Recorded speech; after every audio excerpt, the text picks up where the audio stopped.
কই তুমি? যেটা বলতেছি সেটা শোনো, আমাকে পাওয়ার যোগ্যতা তোমার নাই, বুঝছো?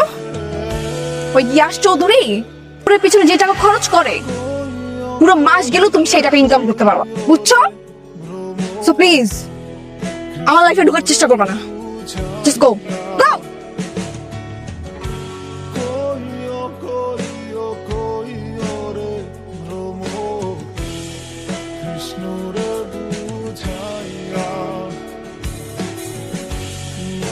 তুমি আজকে আমার জান বাঁচাইছো, তুমি আমার কাছে কি চাও? আমি অনেক বড় লোক হইতে চাই। আপনি আমাকে এখানে কেন নিয়ে আসলেন?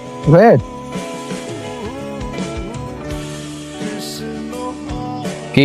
তুমি? আমি যার জন্য ছিলি না, আজকে আমার এত টাকার এত ক্ষমতা হইছে, তোর ইয়াসের পড়াইয়া